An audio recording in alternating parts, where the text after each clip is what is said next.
welcome to today's edition of Pegasus Test. On today's edition, we're covering Midnight Brutality 2023. And what was Midnight Brutality? Well, a brutality match at night with your night vision equipment or under white lights. That's right, everything you do during the day, we decided, hey, let's do it at night and see what could possibly go wrong. And it turned out to be a very fun and exciting match. And we're going to go through each stage and what you had to do. Now, disclosure straight up front, all the footage you're about to see is not me. And the reason for that is camera gremlins. They got in the way. Well, that's the main reason. The second reason is I had a bunch of rifle gremlins and other things going wrong that required my attention otherwhere than the range, so I only shot about half the match. And showing you half the match of kind of questionable video would be boring as heck. So what I do have is some great video taken by my good friend Davis Widborn here of different competitors all throughout the match, and you get to see what was going down. Now, I did choose all shooters who were shooting the same division I was in, which was the infantry division. Infantry division was based on a real infantryman. You had your night vision device, plus you also had a laser emitter on your rifle. There were two other divisions in the match as well, and that was called Night Fighter, which you did the whole thing passively. You could not emit any light for target acquisition. And then we had the Light Fighter division, which you had to do the whole thing with white light, no nods. And there's plenty of people out there put out their videos showing them shooting in those divisions, so I highly recommend that you check those out. This event was put on by InRange TV, Forgotten Weapons, and the One Shepherd Leadership Institute. And I would be remiss not to mention all the wonderful sponsors who provided excellent prizes such as TNVC, B.E. Myers, Q, and Staleka, and Virginia Citizens Armory. Alright, let's get into the stages. Starting here on stage 1, what did you have to do? Well, you had a VTAC barricade, and from the first square, you had two half-size static steels on each corner of the bay, and you were about 50 meters from them, and right in between the two was a regular popper that once you knocked that popper down, you had to ground your rifle and then run down 50 meters, reset it, run back 50 meters, retrieve your rifle, and then do it again at the second square down, and then go downtown, reset your popper, and then come on back and get hits on the static steel again. Now, each static steel required 2 hits, but they could not be double tapped, so you had to go in the 1-2, 1-2 pattern. This is one of those stages that was way more difficult than it looked. I mean, you're at a VTAC, they're down there, but by the targets being in the corners, they were in these dark wells that even if you had good ambient light were difficult to see. The guys in infantry that had the illuminators had the advantage on this one. Night Fighter, man, they really had it tough. And the Light Fighter guys, it depended on the flashlight they brought to the fight. Some performed really, really well. Others, not so much. So, kind of in a way like a 3-gun competition, gear mattered here. But it's also what really mattered is what you did with your gear. And the guys who had trained with their gear and knew how to use it under these conditions were the ones that were able to perform. I think the overall lesson of the night from everyone I talked to is that they learned something. And if they were satisfied how their gear performed, they learned they needed more time on their gear. And a lot of people found out their setups they thought would be the trick turned out to not be the case. This one was especially a tough thing because the atmospherics that night were like the particulate matter from the shots just hung in the air. And when it was illuminated by your laser or your white light, you just had a cloud of smoke. You could be forgiven for thinking you were shooting flintlocks. Also, when you're on a 200-second part time, 50 meters seems like a pretty long distance. And the other thing you had to make sure is when you reset that popper, it stayed up. A couple of shooters had to go back down and didn't find out until they went to aim in that it was down, had to dash back down there, reset it, and then come on back. So they ended up doing extra runs.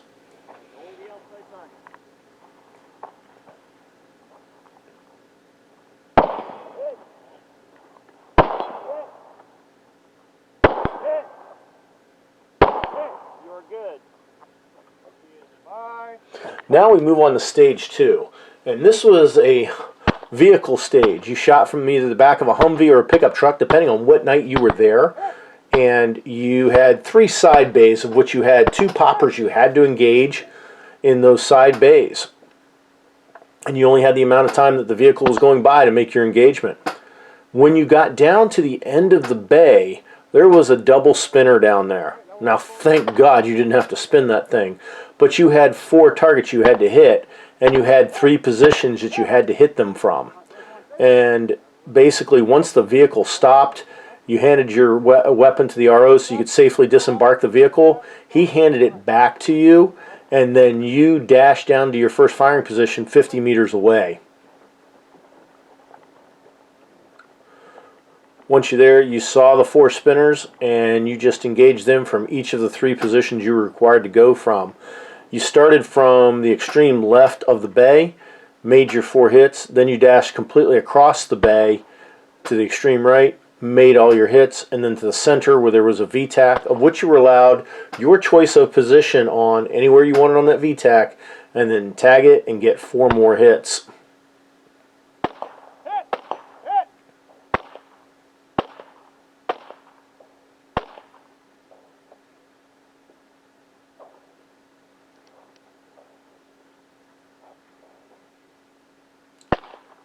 And this shows how the particulate matter is kind of hanging in the air, and a lot of shooters found it necessary, as taking multiple shots, to have to move around a bit. You couldn't just lock in, brace yourself on the barricade, and just start hammering rounds. That didn't work when the particulate matter hung out.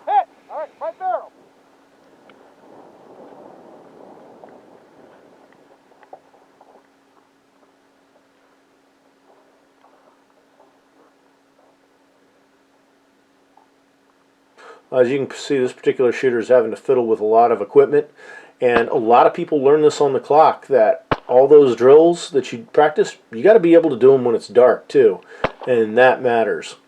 One thing that was particularly noticeable, that all the people that have been to One Shepherd and who have done a lot of night fighting, they had no trouble manipulating their weapons in the dark, where some other people who hadn't practiced were having some difficulty when malfunctions occurred. So this shows the value of training, and training with your equipment.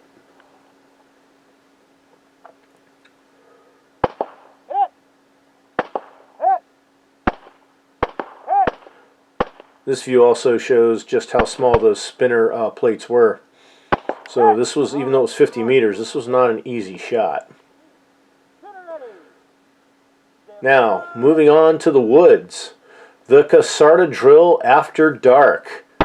Yep, that's right. After dark, you sat there and had to throw the kettlebell under nods. Lucky you could find a kettlebell. As you can see, it was wrapped in glow tape, but depending on when you shot, how much glow tape was left on that kettlebell was definitely open to question. So you had 100 meters through the woods. Now, for the first 50 meters, every 10 meters there was a glow stick, as you can see there in this shot. And every time you got it over that glow stick, you got a bonus back off your time. This seems pretty simplistic, because unlike the traditional Casarta drill, you were not required to go prone. To be honest, you couldn't have gone prone here, because it would have obscured the target. However, just operating at night, throwing the kettlebell, the disorientation of moving around in your nods quickly, reacquiring your target, that was very difficult to see. We had a very narrow lane where that target could be placed and have it be visible 100 meters away. Man, that upped the difficulty level over a standard Casarta drill by a factor of 11. So a drill that's normally very difficult to get done in 180 seconds proved to be very difficult to get done in 200. Because this was back in the woods, even on the night where we had really good starlight and moonlight, the night fighter guys really had a challenge on this one. I know several of them stepped up the line, fired off shots, never did get a hit, so they never got away from the starting position or even through the bell. But that's just such the nature of the beast. You have to go to events like this, you have to shoot them, you have to learn what your equipment will and will not do. Now, one of the things I found particularly lucky about this event is fogging of the nod was not a problem. I've done a lot of nighttime training where, yeah, your nod fogging up can be very annoying and mission interference. But here we got lucky, probably just due to the conditions that night. Good hit! Here you go, man. Couple more throws, you're done. Keep it going. You're doing great, man. Keep it going.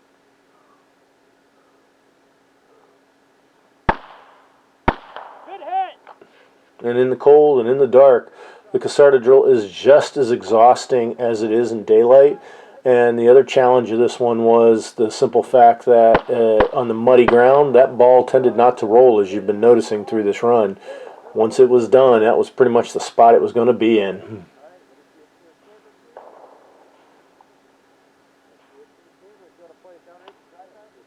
All right, moving on over to stage 4. As you can see here, it's all about the landmines. You had a landmine you had to carry to each of your 3 shooting positions. When you got there, as you see, there was 3 more mines waiting for you. And when you flipped it over, there were instructions on the bottom about what target you had to engage. Specifically, nearest, middleest, furthest. And those words were chosen with very specific reasons. Because they're all about the same length, they all look about the same, so you couldn't just guess. You sat there, if you were using a nod, you had to focus it on that and find out what it said, call out your target, then pull your nod up, refocus again, and make your hit. And you had to get a total of 7 hits. And each time the mines were reset, they were mixed up a bit, so you didn't know which one you could grab and which one would be telling you what to do. So you might get lucky and get the closest target every time. Well, 3 out of times possibly.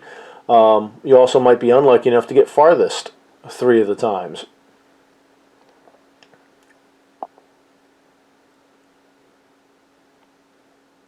This was probably the one division where people who shot light fighter with their white lights probably had a little bit of an edge.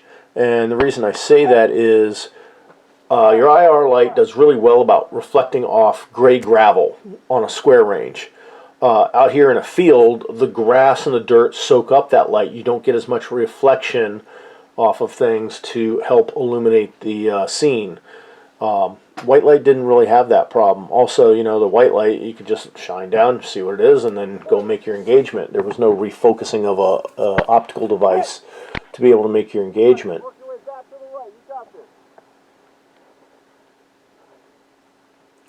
This was definitely more physically exerting than it appeared.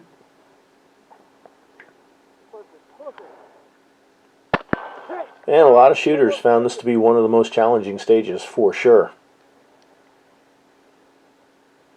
And this was part of the reason of the design behind the match. It wanted to make you think. It wanted to make you think about all the different things you have to do. It wasn't strictly about shooting. It wasn't strictly about being physical. It was also using the brain. Alright, now we move on to stage 5, which was a bonus stage. And you'll see here in just a minute why it was a bonus stage. You started out and you had to run down this alleyway into the range to be a semi-blind. And there you see why it was a bonus stage, because that was our shoot house.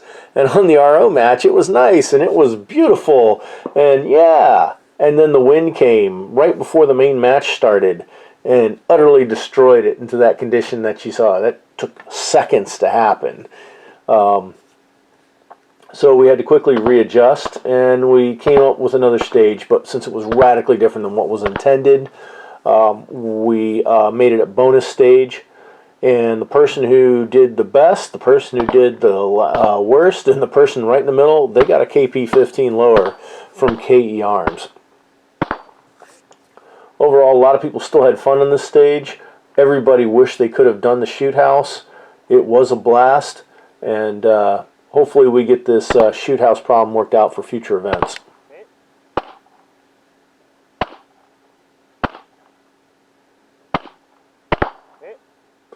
This stage required multiple shooting positions, shooting from different shoulders with a nod, which is challenging. And all it was simply one spinner at the other side of the bay that you just had to get 4 hits on in a 1-2-1-2 pattern. Sounds incredibly simple, yet way harder than it looks. A lot of people hadn't practiced offhand shooting with their nods and stuff, and it was a wake-up call for a lot of the competitors.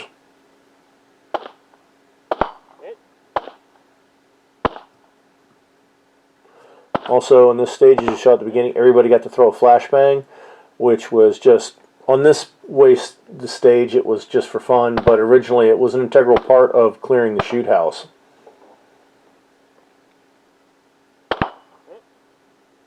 And a real great view there showing just how hot suppressors can get. And finally, the last stage, stage 6, the obstacle course. This was generally considered to be the toughest stage of the whole match. It was also the longest. All the other stages, you had a 200-second par time. This one, you had a full 5 minutes. And you had to weave your way through a set of barricades, as you just saw. Then you had to crawl up on this high platform that was about 2 meters up in the air. And you had a target downrange you had to engage. 2 hits, you could double tap. Then you had to drop your mag 1 shot for a high value hit. Miss it, 60-second penalty.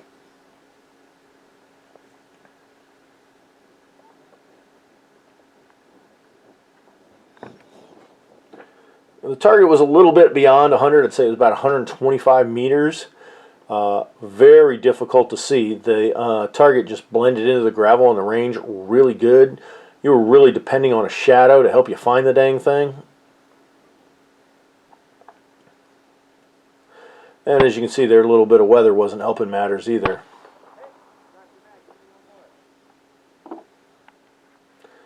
Got his hit, taking a high value shot, and then move on. And the reason we had that high value shot was what you're going to see here next. You had to do some pretty dynamic moving through a tunnel. So didn't want to have a loaded weapon there, so obviously the RO knew the weapon was cleared if the magazine was out and 1 shot was taken. Then you took up a firing position by a tree here, and there were more targets downrange to get, total of 3. And you had to get 2 hits on each in a 1-2-3, 1-2-3 pattern.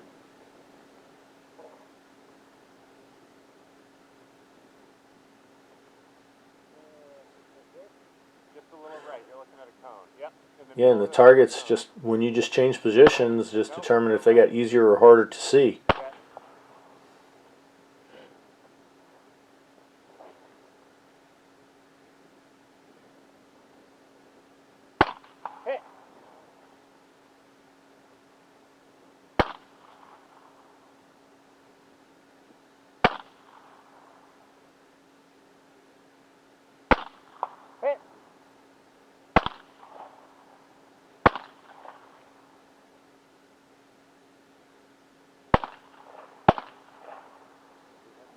Yeah, that target was particularly hard as it was in a dark well on the range, and it was just, yeah, that one was tough.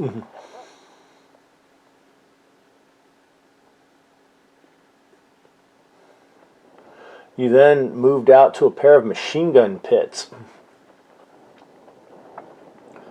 And from there, you had targets down in the field and on the flat ranges that you had to hit from each pit. And these are actual concrete culverts with rebar, so you had to be very careful getting in the hole. I found out that prior to the match by really messing up my leg getting in and out of that thing. You can see here you get a lot of light feedback, or photonic barrier, I think is the term, just by having your emitter that close to the grass. Right there out in the field, there was 1 popper you had to engage, but there were a series of traffic cones around it, which in daylight, it's very easy to detect to it. At night, they all look similar. I haven't gone down and checked them out, but I would imagine those cones are pretty riddled. A match like this is an extreme challenge at night, not only for the competitor, but for the staff as well. It would be completely remiss of me not to give a shout out to both the in-range ROs and the 1 Shepherd personnel who helped run this match. From the communications to the movement of the different squads to each stage, to operating under nods, the combination of range knowledge or match knowledge from the in-range ROs combined with the night vision, communications, and tactical movement knowledge of the One Shepherd crew made this match move so smoothly, and had the two not been in perfect sync, I don't think the match would have run as smoothly as it did. We hope you found this coverage of Midnight Brutality 2023 helpful and informative. Please comment, like, and subscribe, and tune in for future Night Vision coverage.